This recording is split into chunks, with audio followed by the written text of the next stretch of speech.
Hello everyone, कैसी हो सब दोस्तों। आज हम डिस्कस करने वाले हैं आपका सीजीएल 2020 3 फेब यानी जो मेंस था उसके क्वेश्चन नंबर 76 टू 100। तो चलिए स्टार्ट करते हैं। देखो, पहला ही क्वेश्चन कह रहा है what is the area in unit square of triangle enclosed bye graphs of 2x + 5y = 12 और x + y = 3। देखो, यदि ऐसे क्वेश्चनों को बिना ग्राफ बनाए सोल्व करना है तो कैसे करेंगे। पहले मैं ग्राफ बना के बता देता हूं आपको। यानी यहाँ पे ये एक्स एक्सिस है और ये वाई एक्सिस है। अब यहाँ पे y का मान जब 0 रखूंगा तो x का मान 6 आ जाएगा। यानी x आपका 1 2 3 4 5 और 6, यानी 6 और 0 है, यहाँ एक बिंदु है और एक लाइन है। देखो, अब मैं x को 0 रख दूं यानी x 0 है तो y आ जाएगा 12/5 यानी 2 पॉइंट और आपका 4। यानी देखो 1 2 तो 2.4 आपका यहाँ कुछ पॉइंट होगा। तो यानी ये लाइन है एक, ये आपकी है 0 और 2.4। अब यहाँ से x 3 y 3, देखो ये 3 0 और जो 3 है वो यहाँ लाई करेगा 0 और 3, यानी एक लाइन आपकी यहाँ से गुजर रही है। तो आपको एरिया बताना है जो ये वाला एरिया है इनके बीच का। देखो, बेस तो हो गया हमारा ये। अब मुझे हाइट चाहिए है, यानी यहाँ पे जो वैल्यू लाई करेगी। अब इस हाइट के लिए ये कितनी हाइट होगी, यानी मुझे y का मान चाहिए।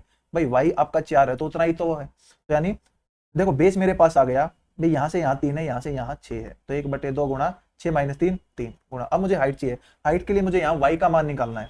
तो देखो, यानी 2x + 5y = 12। जब मैं दोनों इक्वेशन को सोल्व करूंगा, क्योंकि दो इक्वेशन एक दूसरे को काट रही है, तो जो x और y की वैल्यू होगी, जो यहाँ पे जो वैल्यू होगी वो y की वैल्यू होगी जो इसके लाइन पे लाई करेगी। तो 2x + 5y 12। अब यहाँ पे x + y है 3। देखो, मुझे y की वैल्यू चाहिए तो x को काट दो, ये आपका 6 आ गया, इसमें से घटाएंगे अपन, ये गया, यानी 3y = 6, y आ गया आपका 2। तो y का मान 2 रखेंगे तो आंसर आ जाएगा 3। इसको देखो, बिना ग्राफ के यदि हमें करना हो तो x की वैल्यू देखो यहाँ से कितनी आएगी। x की वैल्यू 6 आ गई और x की वैल्यू वहां 3 आ गई, यहाँ माइनस में भी आ सकती है। तो बड़े में से छोटा घटा दो, वो आ गया 3, और दोनों इक्वेशनों को सोल्व करके y का मान निकालो, वो आपकी हाइट आ जाएगी। और जो ट्रायंगल का एरिया होगा 1/2 गुणा बेस गुणा हाइट, आंसर निकाल सकते हैं। नेक्स्ट है, ये कह रहा है त्रिभुज पी क्यू आर है। अब the bisector of angle R meet P Q at S, यानी आर यहाँ ले लो ताकि हमारा डायग्राम इजी बन जाए। आर है, ये पी है, ये क्यू है। अब इसका जो एंगल बाइसेक्टर है वो इस पे लाई कर रहा है, एस पे। पी आर 10 दे रखा है, आर क्यू 14 दे रखा है, पी क्यू 12 दे रखा है। देखो, एंगल बाइसेक्टर की प्रॉपर्टी पता है कि जो आपका इसके बटे ये इज इक्वल टू इसके बटे ये, यानी जो रेशो इनका होगा वही आपका इसका रेशो होगा। तो 10/14 यानी 5/7 है। तो देखो, 5 + 7 यानी ये 5 होगा तो ये 7 होगा, तो टोटल 12 होगा। 12 की वैल्यू 12 है तो ये 5 आ गया, ये 7 आ गया। तो हमें पूछा था एस क्यू, तो इसका मान है 7। नेक्स्ट है, देखो x + 1/x की मान 3 है तो x की 7 + 1/x की 7 बना। तो x की 7 + 1/x की 7 होती है x की 3/1/x की 3 इंटू x की 4/1 + x की 4। जब इन दोनों को गुणा करेंगे काटेंगे तो आपका x + 1/x, यानी ये आके और x + 1/x एक्स्ट्रा बच जाएगा, तो उसको घटा दो। देखो, सबसे पहले निकालना है हमें x² जमा 1/x², ये हो जाएगा 3 का 2 - 2 7, x की 4 जमा 1/x की 4, 7 का 2 - 2 यानी 47। अब x की 3 जमा 1/x की 3, तो यानी 3 की 3 -3 गुणा 3। देखो, ये 27, 27 में से हो गया 18। अब हमारे पास सभी वैल्यू है, रख दो।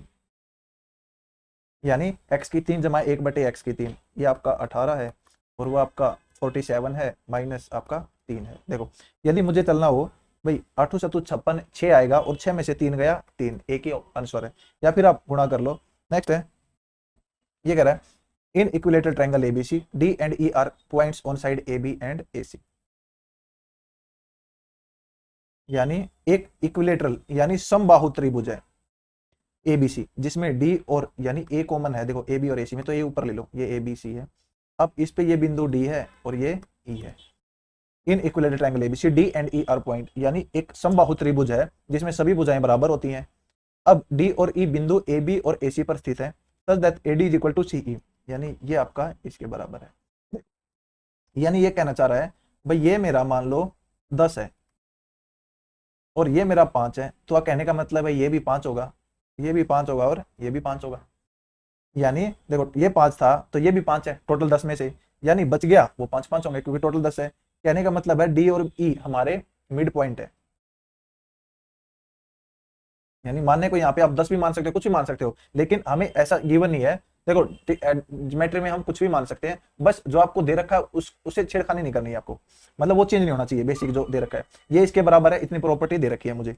अब कह रहा है एडीसी है बीई एंड सीडी, यानी बीई और सीडी आपके इंटरसेक्ट कर रहे हैं एफ पे, यानी ये एफ है, और आपको बताना है सी एफ और बी, यानी इस एंगल का मान बताना। देखो ये आपकी इक्विलेटरल ट्रायंगल है, तो ये 60 का होगा, ये 60 का हो गया और ये 60 का होगा। अब ये देखो ये इसके मिड पॉइंट है, मिड पॉइंट की एक प्रॉपर्टी होती है कि ये दोनों समांतर होंगे, और ये वाला एक आपका बराबर है ही, तो ये आपका एक क्या बन गया, ट्राइपीजियम,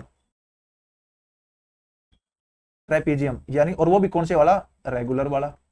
तो रेगुलर ट्रेपीजियम एक सिमेट्रिक डायग्राम होता है, उसमें क्या होगा, जो आपके डायगोनल है वो सामने वाले एंगल को बाइसेक्ट करते हैं, यानी ये 60 है तो ये 30 30 हो जाएंगे। अब ये 30 30 हो गया, देखो ये 30 हो गया, ये 30 हो गया, यानी 60 हो गए, तो ये एंगल ट्रायंगल के तीनों एंगल है उनका जोड़ 180 होगा, तो ये आपका बच गया 120 डिग्री। यही आपसे पूछा गया था। नेक्स्ट है, ये कह रहा है the volume of a right circular cone is 308 centimetre cube. अब radius of base 7 centimetre, curve surface area आपको बताना है, यानी ये कौन है आपकी शंकु। अब शंकु दे रखी है जिसमें त्रिज्या आपको 7 दे रखी है, और वॉल्यूम वॉल्यूम होती है इसकी 1/3 गुणा पाई, पाई 22/7 इंटू आर स्क्र 49 गुणा एच इज इक्वल टू 300। यहाँ से एच पता लग जाएगी मुझे, और फिर मुझे निकालना है कर्व सरफेस एरिया, यानी वक्र पृष्ठीय क्षेत्रफल जो होता है आपका पाई आर एल, यानी 22/7 गुणा आर 7 है, और मुझे एल चाहिए। देखो इसको काटेंगे हम, तो 22 पे आपका गया 22 एकम 22 और 22 चौके 88। अब सत्तू सत्तू 49 और 7 दूनी 14, यानी एच आ गया, ये 6 आ गया। अब एल देखो ये 90 डिग्री है, तो इसका स्क्वायर जमा इसका स्क्वायर का अंडर रूट, यानी 36 प्लस 49, ये आपका होगा 15 और ये 85 रूट 85। तो 22/7 गुणा 7 गुणा अंडर रूट 85, 7 से 7 कट जाएगा, 64 आ जाएगा आपका 22 रूट 85। नेक्स्ट है, ये कह रहा है इन ट्रायंगल एबीसी, यानी त्रिभुज एबीसी में D is a point on BC such that A D B. भाई डी आपका त्रिभुज एबीसी में डी इस प्रकार है कि ए डी बी, यानी A D B is equal to 2 DA C. भाई ये यदि थीटा है, ये यदि थीटा है तो ये 2 थीटा है, और क्या गिवन है बी ए सी, यानी ये टोटल 70 है, बी 56 दे रखा है।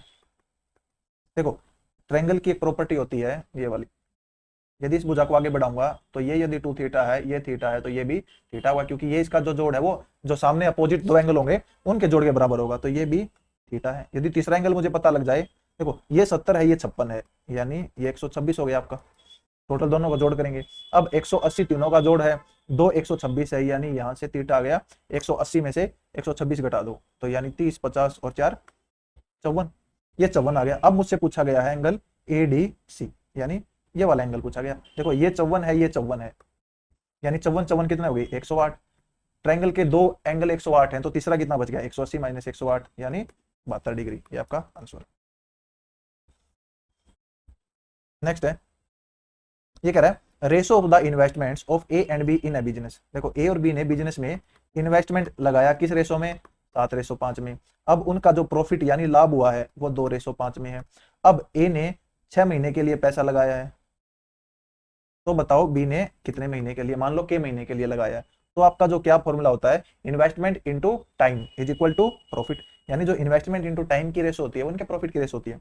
तो यानी 7 × 6 बाई 5 इंटू के इज इक्वल टू 2/5, यानी 7 × 6 इसका प्रॉफिट हो गया, 5 × के इसका प्रॉफिट हो गया, और जो रेशो है वो ये होगी, देखो 5 से 5 गया तो होती है, तो के का मान आ गया, आपका आंसर है। नेक्स्ट है, ये कह रहा है ए cylindrical tube open at both and, यानी एक आपका सिलेंड्रिकल ट्यूब है जो दोनों साइड से ओपन है, is made of a metal sheet which is 0.5 metre thick, यानी ये ऐसे बनाई गई है, ये है यानी ये वाली वो 0.5 सेंटीमीटर चौड़ी है, यानी सिलेंडर है ये ऐसे। आउटर रेडियस 4 सेंटीमीटर है, यानी यहाँ से यहाँ 4 है। यदि अंदर वाली रेडियस की बात करेगा वो यहाँ से यहाँ तक की, देखो 4 ये है, 0.5 ये है, यानी 3.5 होगी। अब आपको बताना है how much metal has been used in making for the tube, यानी मेटल जो है उसकी क्यूब, उसकी जो वॉल्यूम है वो बतानी है। देखो यदि मैं सारे की वॉल्यूम में से अंदर वाले सिलेंडर यानी बाहर वाले सिलेंडर की वॉल्यूम में से अंदर वाले सिलेंडर की वॉल्यूम घटा दूंगा तो आपकी इसकी वॉल्यूम आ जाएगी। देखो वॉल्यूम आपकी क्या होती है, पाई आर स्क्वायर एच, यानी हाइट हमें दे रखी है, it's outer radius is 4 centimetre and length is 2 metre, यानी ये 2 मीटर दे रखी है। देखो सब सेंटीमीटर में है तो इसको भी 200 सेंटीमीटर बना लो। अब यानी वॉल्यूम होती है पाई आर स्क्वायर एच, देखो पाई ऑप्शन में दे रखा है, तो pi into pi R square H minus pi R square H, तो पाई और एच कॉमन आ गया तो R square minus R square बच गया। अब आर स्क्वायर 4 स्क्वायर माइनस 3.5 का स्क्वायर, देखो ए प्लस बी ए माइनस बी, यानी 7.5 इंटू 0.5, ये पाई आर स्क्वायर हो गया इंटू एच हमारा है 200। अब यहां से देखो पाई इंटू यानी 75 गुणा 5 बटे 100 गुणा 200। अब इससे ये कर गया 5 दूनी 10 और 750 दूनी, सॉरी 750 और 10 की गुणा, 75 और 10 की गुणा 750 पाई, ये हमारा आंसर है। नेक्स्ट है, ये कह रहा है एक a vessel contained a solution of acid and water in which water was 64%, 4 liter of the solution was taken out and the same quantity of water was added. If the resultant solution contain इतना acid, the quantity of water in the solution at the beginning in the vessel was, यानी एक आपका पतीला था जिसमें acid और water भरा हुआ है, जिसमें वाटर है वो 64% था। देखो यानी एसिड और वाटर की बात कर रहा है, ये 64% था तो आपका एसिड कितना होगा 36% बच गया। और इनकी रेशो की यदि बात करें तो ये 9:16 हो गया। अब क्या कह रहा है 4 litre of solution was taken out, जब भी मतलब कोई भी सॉल्यूशन है उसमें से हम कितने भी लीटर निकाल लें तो जितना बचेगा उसमें वही रेशो होगी एसिड और वाटर की जो स्टार्टिंग सॉल्यूशन में थी, क्योंकि एसिड और वाटर जिस रेशो में था उसी रेशो में बाहर निकलेगा और उसी रेशो में बचेगा। भाई ये मान लो निकलने के बाद आपकी रेशो वो है वो भी सेम रहेगी 4 लीटर। अब इसकी जगह पानी ऐड किया गया यानी वाटर ऐड किया गया आपका 4 लीटर, और अब जो रेशो है अब कह रहा है रिजेंडर 30% एसिड, यानी ये 30% है तो वो कितना हो गया 70%। रेशो की बात करें तो 3:7 हो गया। लेकिन अब ये 3:7 किसको रिप्रेजेंट करेगा, ये रिप्रेजेंट करेगा जो इनिशियल क्वांटिटी थी उसको। क्यों, क्योंकि 4 लीटर निकला है तो 4 लीटर ही आया है, यानी जितना फाइनल क्वांटिटी उतनी ही इनिशियल थी। अब यहाँ देखो भाई आपका वाटर आया है तो क्यों ना मैं एसिड को बराबर कर लूं, क्योंकि एसिड तो सेम रहेगा आपका, तो एसिड को बराबर करने के लिए 3 से गुणा कर दो, ये 9:21 हो गया। देखो ये 9 था ये 16 था, अब ये 9 से 21 हो गया। यहाँ पे आपका कितना एसिड डला है, आप कहेंगे 5, और जो एक्चुअल में 4 लीटर डला है तो यानी 5 की वैल्यू 4 है, एक की वैल्यू 4/5 होगी। अब यहाँ पे देखो 9 एसिड है तो वाटर 21 है, यानी टोटल 25 है, तो स्टार्टिंग में कितना था 25 की वैल्यू कितनी होगी, सॉरी 21 और 9, यानी यहाँ पे 5 की वैल्यू 4 है, एक की वैल्यू 4/5 आ गई और 30 की वैल्यू आ गई इतनी, यानी 24 लीटर।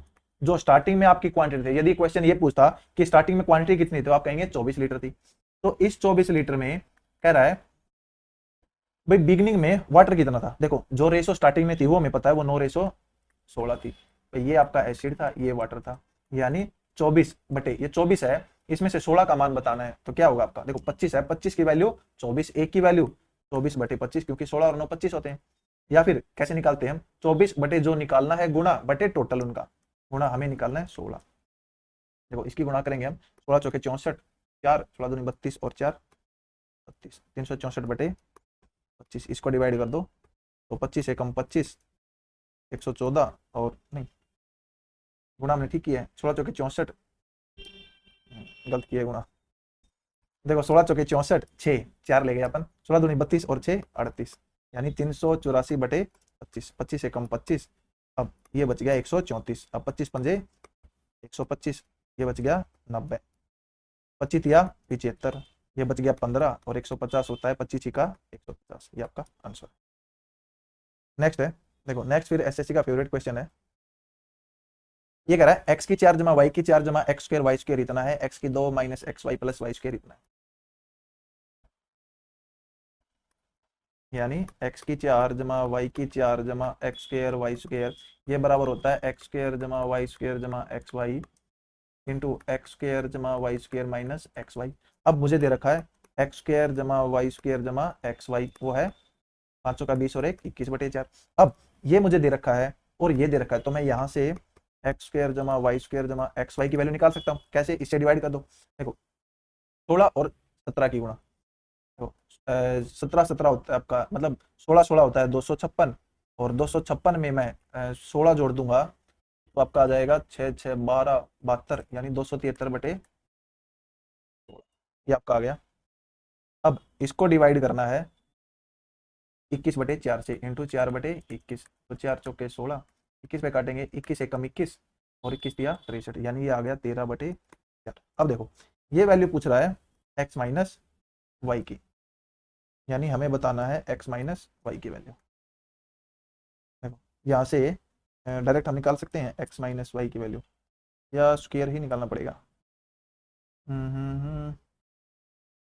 एक्स माइनस वाई, लो अपने मेथड से करते हैं। देखो यहाँ से यदि मैं दोनों को जोड़ दूंगा, यानी आपके पास आ जाएगा 2x² जमा वाई स्क्वायर, यानी 2x, हाँ निकाल सकते हैं हम। देखो कैसे, यहाँ से एक्स वाई का मान निकालो, यानी देखो एक्स माइनस वाई है, इसका जो स्क्वायर होता है वो होता है एक्स स्क्वायर जमा वाई स्क्वायर माइनस 2xy। अब एक्स वाई और है, यानी इसका अंडर रूट जब इसकी बात करेगा, यानी मैं एक्स वाई यहाँ से निकाल के और एक एक्स वाई और यदि इसमें से एक एक्स वाई और घटा दूंगा तो आंसर आ जाएगा। यानी मुझे एक्स वाई निकालना है। एक्स वाई निकालने के लिए इस इक्वेशन में से वो दूसरी इक्वेशन घटा दो, यानी यहाँ पे देखो माइनस किया, ये कट गया, ये कट गया, यानी 2xy है वो 13/4 माइनस 21/4, यानी आपका ये आ गया 8/4 माइनस का, यानी माइनस का 2 आ गया, तो एक्स वाई आ गया आपका माइनस का 1। अब देखो, अब X square plus Y square minus X Y था, यानी -2xy है, यानी माइनस एक्स वाई कर देंगे, तो 21/4 -1 ये करके इसका अंडर रूट ले लो, यानी -2 इंटू एक्स वाई। देखो यहाँ पे क्या है, -2 इंटू एक्स वाई का मान कितना है -1 है, तो यहाँ पे प्लस हो जाएगा, क्योंकि एक एक्स वाई और करेंगे माइनस माइनस ऑफ माइनस, तो 21 और 4 25/4 अंडर रूट, यानी 5/2, ये आपका आंसर है। नेक्स्ट है,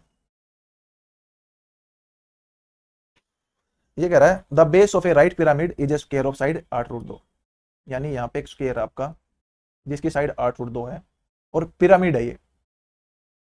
अब each of its slant edge, देखो पिरामिड किस टाइप से होता है, ये नीचे एक स्क्वायर है और ऊपर एक बिंदु है जहां पे ऐसे तिरछे तिरछे मिल रही हैं ये, यानी यहाँ पे ऐसे ऐसे मान के चलो भाई, ये इनको मैं यदि ऐसे खड़ा कर दूंगा तो ये नीचे स्क्वायर बेस हो गया और ऊपर आपके ऐसे ट्रायंगल ही बनेंगे 4, तो यानी ये पिरामिड होता है। अब इसमें जो स्लैंट एज है, देखो ये 8√2 है, यानी आपको दे रखा है ये वाली, देखो ये 10 है। अब ये 8√2 है, तो जब मैं इसको मिलाऊंगा तो ये इसका आधा भाग होगा, यानी क्योंकि ये सिमेट्रिकल होगा ट्रायंगल आपकी। अब यहाँ पे देखो ये 4√2 हो जाएगा, क्योंकि टोटल 8√2 है, तो ये 4 अब ये 90 डिग्री होगा। अब 10 का स्क्वायर माइनस 4√2, देखो 10 का स्क्वायर 100 और 4√2 का स्क्वायर 16 दूनी 32, यानी 100 माइनस 32 आपका आ जाएगा ये √68, यानी 68, √68। अब ये होता है 17 चौके 68, यानी 2√17।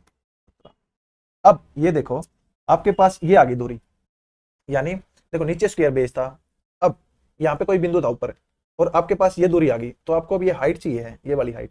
ये क्या होगा नीचे, यानी यहाँ पे ये वाली दूरी भी 4√2 होगी। इस पे यदि मैं कुछ इस पे ऊपर कोना है, अब मेरे पास ये दूरी है, यानी मैं पेन की हेल्प से बता दूं आपको, अब ऐसे है ये, यानी ये मेरे पास गिवन है और बेस मुझे पता है, तो मुझे हाइट निकालनी है, क्योंकि वॉल्यूम के लिए मुझे हाइट चाहिएगी। तो जो हाइट होगी इसकी, वो हाइट हो जाएगी जो ये वाला है इसका स्क्वायर माइनस जो बेस है इसका स्क्वायर। देखो इसका स्क्वायर हो जाएगा 68 माइनस जो बेस है आपका वो आपका 4√2, तो 4 का स्क्वायर 16, 16 दूनी 32, इसका अंडर रूट। तो एच आ गया 8 में से 2 गया 6 और 6 में से 3 गया 3, यानी हाइट आ गई आपकी 6। अब देखो वॉल्यूम होती है पिरामिड की, वो होती है 1/3 गुणा एरिया ऑफ बेस गुणा हाइट, यानी एरिया ऑफ बेस। देखो ये स्क्वायर है, इसका एरिया ऑफ बेस हो जाएगा साइड का स्क्वायर, यानी 8 8 64 और 64 दूनी 128 गुणा हाइट 6, तो 3 दूनी 6, 128 दूनी 256। तो आपको प्रिज्म और पिरामिड की जो बेसिक नॉलेज है, स्ट्रक्चर होता क्या है, वो नॉलेज होनी चाहिए, आप इजिली इसको सोल्व कर सकते हो। नेक्स्ट है, देखो आगे प्रिज्म आ गया। अब प्रिज्म क्या होता है, जो नीचे बेस होगा वही आपका ऊपर से नीचे तक होता है। The base of a right prism is triangle with side 8 15 और 17।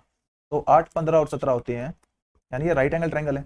अब ये ऐसा कैसा ऊपर उठेगा, और लेटरल सरफेस एरिया है वो 480 सेंटीमीटर स्क्वायर है। देखो जो आपका लेटरल सरफेस है यानी वक्र पृष्ठीय क्षेत्र होता है प्रिज्म में, वो होता है perimeter of base into height. Prism की बात करूं तो मैं, यानी जो आधार है उसका परिमाप इनटू आपकी जो हाइट होती है। देखो आधार का परिमाप 15 और 8 23, 23 और 17 40, इनटू आपकी हाइट इज इक्वल टू ये दे रखा है 480 के, तो हाइट आ जाएगी आपकी 12। अब आपको बताना volume, volume of prism. Volume of prism होती है area of base into height. देखो एरिया ऑफ बेस इस ट्रायंगल का हो जाएगा 1/2 गुणा 8 गुणा 15, यानी 4, 15 चौके 60, गुणा हाइट है आपकी 12, तो 12 6 72, ये आपका वॉल्यूम है। नेक्स्ट है,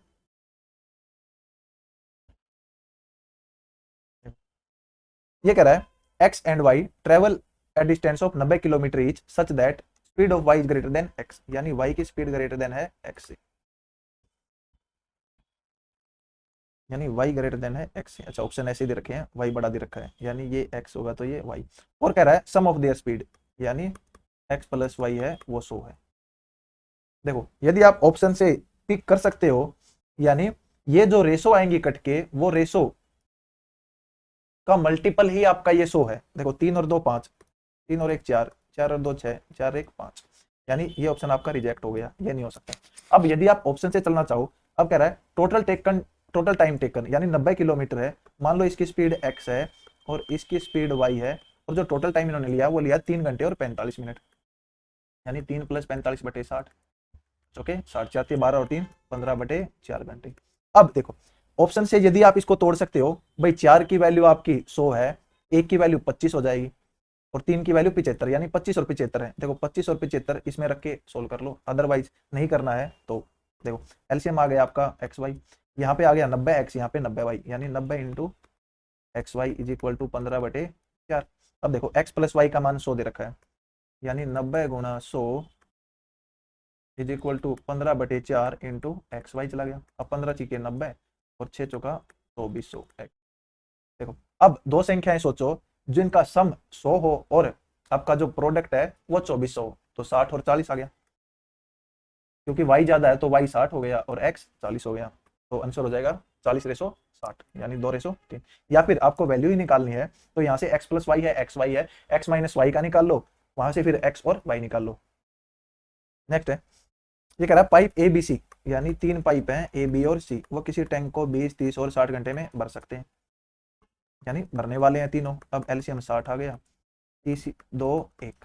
अब कह रहा है पाइप ए बी और सी, अब ये 7 बजे खोला, ये 8 बजे और ये 9 बजे। देखो 9 बजे तीनों ने काम करना स्टार्ट किया, जब 9 बजे हैं तो इसने 2 घंटे काम किया है, इसने अपना 1 घंटे काम किया है, तो देखो यानी ये 1 घंटे में कितना काम करेगा 3, 2 घंटे में 6 काम कर लिया होगा, इसने 2 घंटे में 2, 1 घंटे में 2 काम कर लिया हुआ है। यानी आपका जब 9 बजे थे इसने 2 घंटे काम किया, इसने 1 घंटे, यानी टोटल 8 काम हो चुका है, तो बच गया कितना 52, 52 आपका काम बचा है, और टाइम हो चुका है आपका 9 AM। अब कह रहा है तीनों पाइप स्टार्ट हो गए अब 9 बजते ही, तो यानी तीनों देखो 1 मिनट में कितना काम करेंगे आपके, तो घंटे दे रखे हैं, तो 1 घंटे में 6 है, तो ये 52 काम कितनी देर में करेंगे 52 बटे 6। अब देखो या तो काट दो या फिर आप ऐसे डायरेक्टली कर लो, तो 6 8 है 48, यानी 8 घंटे और 4 बटे 6, यानी 2/3 घंटे, और तो गुणा 60 मिनट बना लो, यानी 8 घंटे और 40 मिनट। देखो अब 9 बज गए थे, 9 में 8 घंटे और 40 मिनट जोड़ दो, तो 9 और 8 17, यानी जो ट्रेन का टाइम होता है वो 15:40 होता है, सॉरी 17:40 होता है, तो यानी 17:40 क्या होंगे 5:40। नेक्स्ट है, ये कह रहा है इफ अ 9 डिजिट नंबर, यानी 7 8 9 x 6 3 7 8 y 72 से डिविजिबल है, 72 से डिविजिबल होगा तो 9 और 8 से डिविजिबल होगा, 8 से डिविजिबल होगा तो आखिरी की 3 डिजिट 8 से डिविजिबल होंगी। अब 8 नहीं 72, यानी 6 बच गया, तो y का एक ही मान आ जाएगा 4। y 4 आ गया। अब x का मान निकालना है, देखो y की जगह 4 रख दो। अब 9 से डिविजिबल होगा तो उसके अंकों का जोड़ 9 से डिविजिबल होना चाहिए, यानी 9 को तो आप पहले ही काट दो।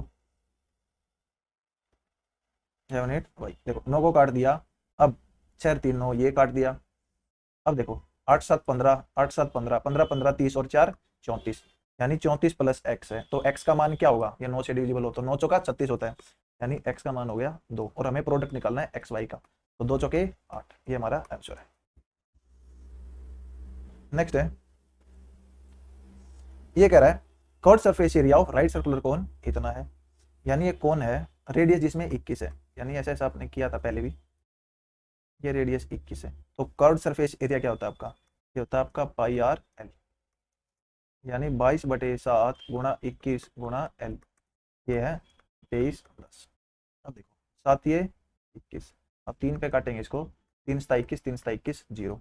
अब 22 पे जा रहा है, 22 3 66 और 22 पंजे 110, एल आ गया हमारा 35, यानी ये आ गया 35। देखो ये 90 डिग्री होता है। अब ये 7 या 21 7 पंजो 35, तो ये 7 चौक 28 होगा। 3 4 5 ट्रिपलेट बना लो। अब देखो ये कह रहा है if radius is increase by 100%, मुझे ये बताओ भाई जो वॉल्यूम होती है, कैपेसिटी, वो होती है 1/3 पाई आर स्क्वायर एच, यानी वो डिपेंड करेगी आपका रेडियस और हाइट पे। ये कह रहा है अब रेडियस वो है 100% बढ़ जाए, यानी रेडियस पहले 1 थी अब 2 होगी, और इसका स्क्वायर होता है यानी 1 से 2 फिर होगी, और 2 बार है। और हाइट है वो रिड्यूस होगी 50%, यानी 2 से 1 होगी। जब इनका प्रोडक्ट करेंगे ये 2 आ जाएगा, ये 4 आ जाएगा, यानी 1:2। कहने का मतलब है कि जो नई वॉल्यूम होगी वो पहले वाली वॉल्यूम का 2 गुना होगी। अब 2 गुना देखो, पहले वाली वॉल्यूम निकाल लो।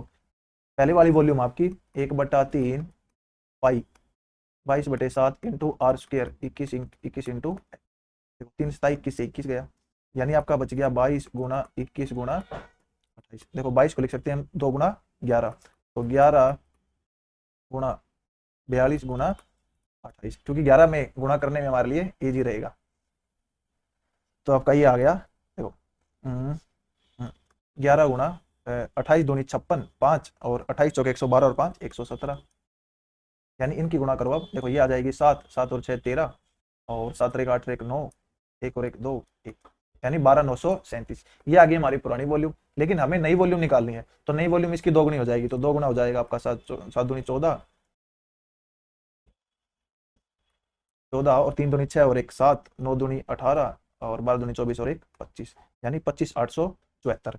अब ये कह रहा है, लेकिन ये अपनी आई है सेंटीमीटर क्यूब में और ये कह रहा है लीटर में, तो 1 लीटर में होता है 1000 सेंटीमीटर क्यूब, यानी 1 सेंटीमीटर क्यूब में 1000 1/1000 लीटर होंगे, तो इसमें 1/1000 यानी 3 पॉइंट पे आपका दशमलव लगेगा, तो 25.8, यानी आपका आंसर आ जाएगा 25.9 जब इसको एक डिजिट हम डेसिमल प्लेस पे रखेंगे तो। नेक्स्ट है, ये कह रहा है 2 पिलर हैं ए और बी जिनकी हाइट सेम है,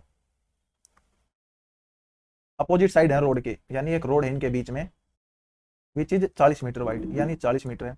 अब angle of elevation A and B from a point on the road, यानी इनके बीच में एक बिंदु है और उससे जो एंगल ऑफ एलिवेशन है वो आपका कह रहा है ये ए है ये बी है, तो ए से 30 है और बी से 45 डिग्री है कोण।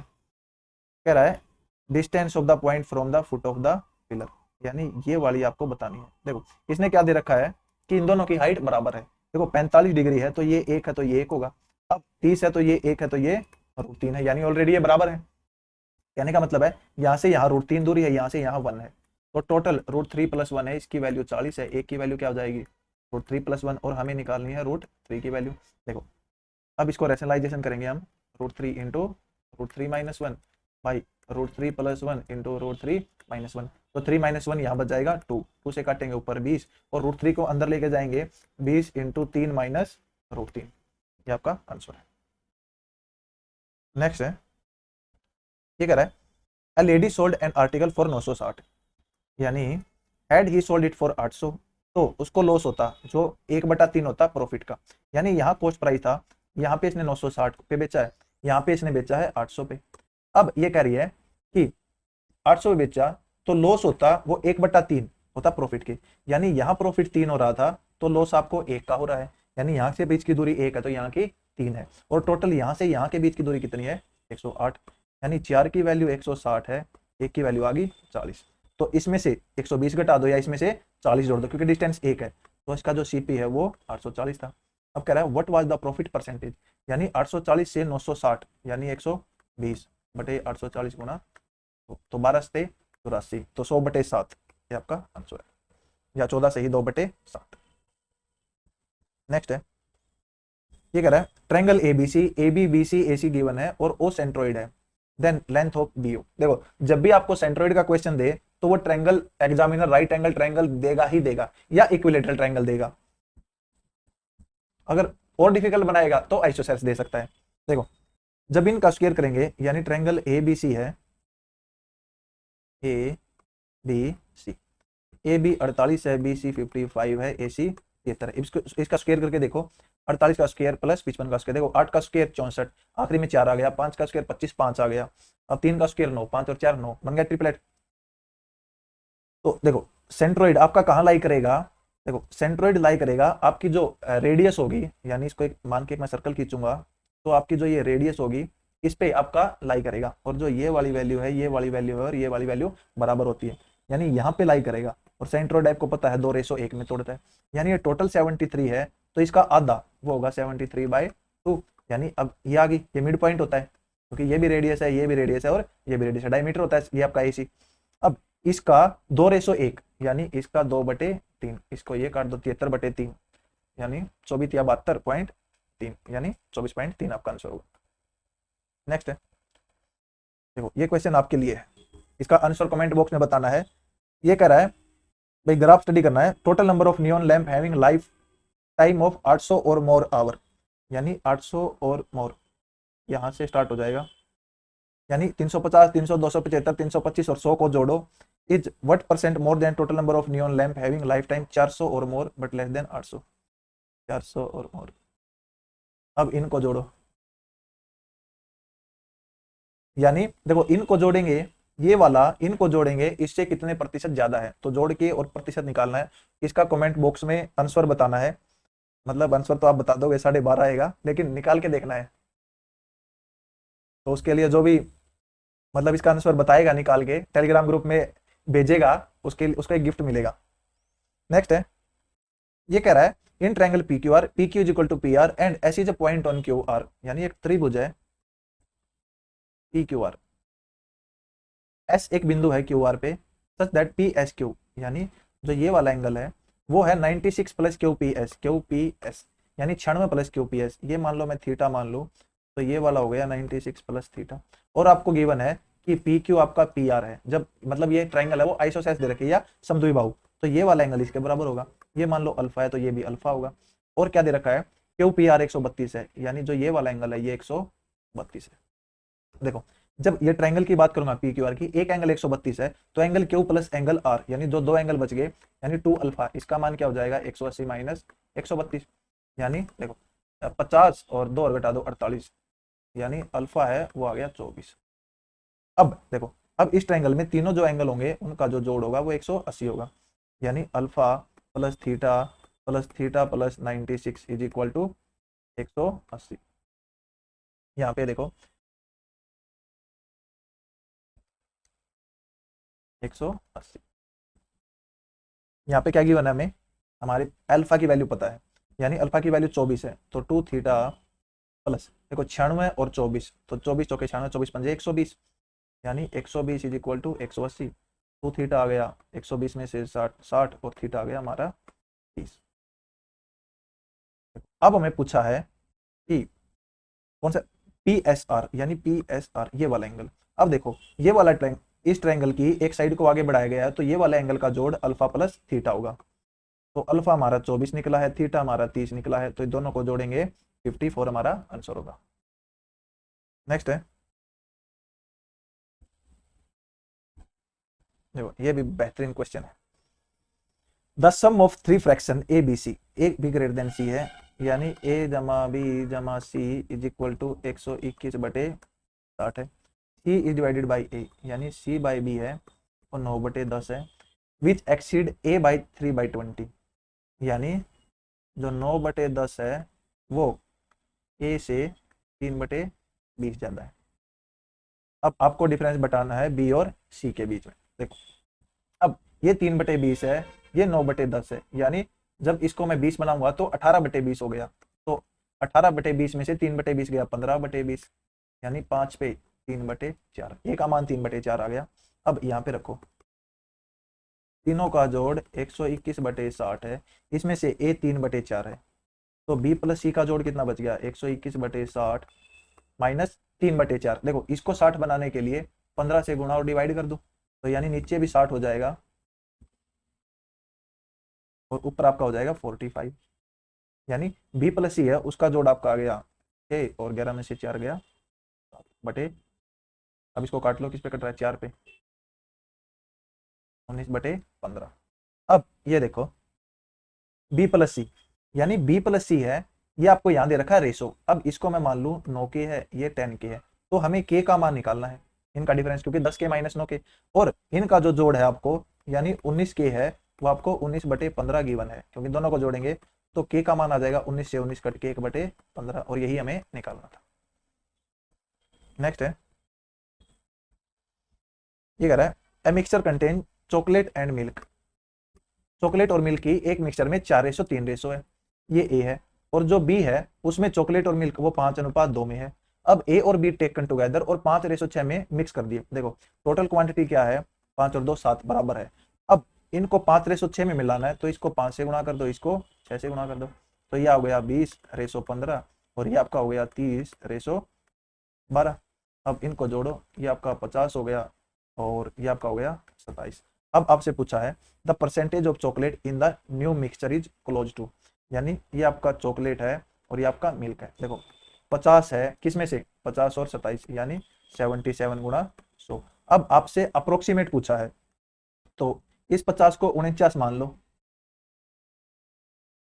तो 7 पे यदि काटेंगे तो 7 पे 11 बच गया, यानी 7 आ गया, तो 700/11 आ गया। तो देखो 11×6 = 66, और आपका बच गया 11×6 = 66, 40, 11×6 = 40, और 11×3 = 33, लगभग 33% आ रहा है, 63% आ रहा है, तो इसके आसपास एक ही आंसर है 65, क्योंकि हमने यहाँ पे कम माना है, तो इससे 63 से थोड़ा ज्यादा आंसर आएगा, तो इसके आसपास है 65। या फिर आप एग्जैक्ट कैलकुलेशन चाहते हो तो इसको काट लो, यानी आपको क्या करना है इसमें, देखो यानी आपको आ गया ये 5000, इसको 77 से डिवाइड कर दो।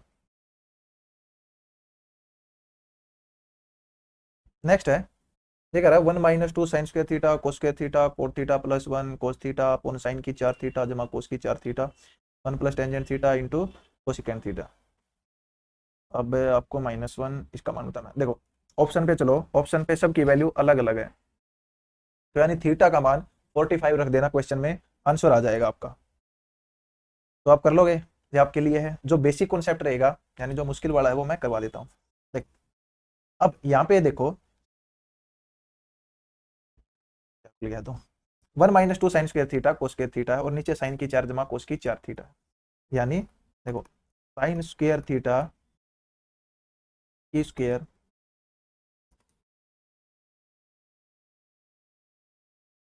प्लस cos² θ की स्क्वायर, ये इसका मान क्या होगा आपका, यानी a² जमा b², इसका मान होता है a + b का स्क्वायर,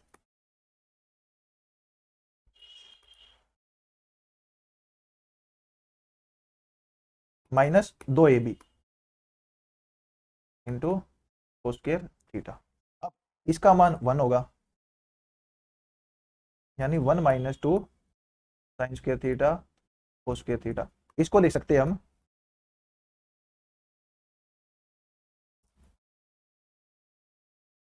sin की 4 θ जमा cos की 4 θ।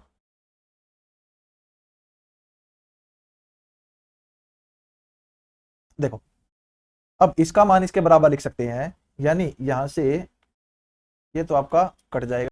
आई थिंक कुछ पीडीएफ में प्रॉब्लम आ रही थी, तो देखो ये कह रहा है 1 - 2 sin² θ cos² θ cot θ +1 cos θ, यानी इसका मान बताना है। मैंने बताया था कि जो sin की 4 θ प्लस cos की 4 θ है वो बराबर होगा 1 - 2 sin² θ और cos² θ।